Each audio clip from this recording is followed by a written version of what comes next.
What is Wabi Sabi? Japanese minimalism, interior decor aesthetic, or philosophical construct? I came across this term about 10 years ago in my philosophy class, and I was introduced to this term as an ancient Japanese philosophy. And recently, when I was looking at an interior design blog, I came across this term again, but reintroduced as an interior decor style where you embrace imperfection and transience.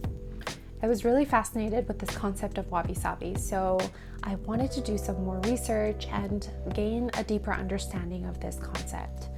But when I was researching and just digging deeper, I found that there wasn't many translations or even a direct definition of what Wabi Sabi was. I did find a really helpful resource by an American artist named Leonard Cohen, and he defined Wabi Sabi as beauty of things imperfect, impermanent, and incomplete. In his book, he gave a great insight to the brief history of Wabi Sabi, the feeling and essence of it, and the cultural relevance. The meanings of the word wabi and sabi have developed over the years.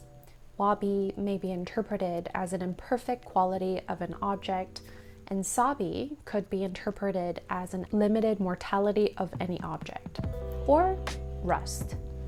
In today's Japan, the words wabi sabi seem to have condensed down to wisdom in natural simplicity, and in art books, they describe it as flawed beauty. In the very beginning of this book by Leonard Cohen, he describes the correlation between Wabi Sabi and Zen Buddhism. And just like Zen Buddhism, he states that essential knowledge can only be transferred from mind to mind and not through words. Those who know don't say, those who say don't know. And this is perhaps why Wabi Sabi is not widely talked about or not written about from Japanese authors, because of the fear of this concept being misinterpreted or being misunderstood by the greater public. Another shared view with Zen Buddhism can be this liberation from a materialistic life and transcendence into a simpler life. Things are either devolving toward or evolving from nothingness. While our universe destructs, it also constructs. All things in this world, including our bodies, started from dirt, and as soon as we're born into this world, we are in the process of returning back to dirt. This is definitely a big pillar and staple in Zen Buddhism that is also found in Wabi Sabi. So the definition of Wabi Sabi can be very abstract in its philosophical sense, but it can also be concrete and shown an example in a more tangible way. So how Wabi Sabi is represented in our world is that it has certain characteristics. It's symbolized by materials that are uneven, that are rough, simple, asymmetric, usually represented with materials that are not to process from its original state. In contrast, Wabi Sabi is not represented in things that are ornamental, lavish, polished, sterile, or even mass-produced. So for example, things like a flower in full bloom or mass-produced products, a room that is fully decorated, that would not be a representation of Wabi Sabi. For me, and from what I understand, Wabi Sabi is an experience when you come across and accept blemishes and defects that signify the passage of time. It's a feeling when we encounter a moment in nature that tells a certain narrative of its life.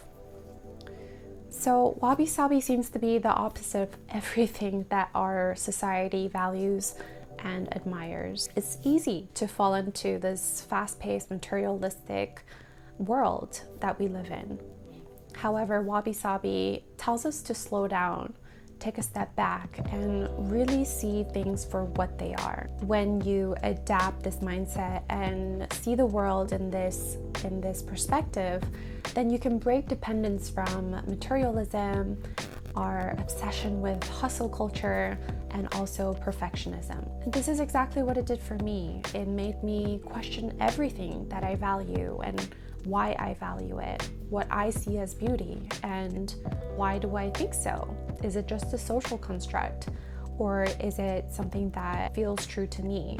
Of course, I'm still finding my way to live a more intentional and mindful life, but definitely coming across this concept of Wabi Sabi, I'm able to see that there is a higher quality of life. In a practical sense, Wabi Sabi is also going to be my guidance for my home renovation. If you have seen any of my past videos, you will know that I have been going through a huge home renovation, and this house definitely needed a lot of work. Initially, I wanted to gut out everything and just replace it with brand new materials, but now I'm just rethinking my decisions and taking a different course. I really want to be more careful and rethink the things that I'm replacing and try to keep as much of the original elements of the house if I can, just to keep the integrity of the house and just appreciate it for what it is, even if it's ugly or outdated or just not even perfect in my eyes. The concept of Wabi Sabi, of course, does not stop there. It will forever and has forever changed the way that I approach my day-to-day. I plan to notice the little details when I go for a walk with the dogs, or try to repurpose materials or things that I would usually just throw away and maybe give it a second life. So I hope you guys enjoyed this video on Wabi Sabi, a very brief introduction into what it means for me. But I do definitely want to make a whole playlist on topics related to Wabi Sabi, like perfectionism, minimalism, fashion, and interior design. So if you are interested, then please subscribe to my channel so you can look out for those videos. And if you want to support me and my channel, please hit the like button and sign up for notifications for future videos. Thank you guys so much for watching, and I hope to talk to you soon. Take care.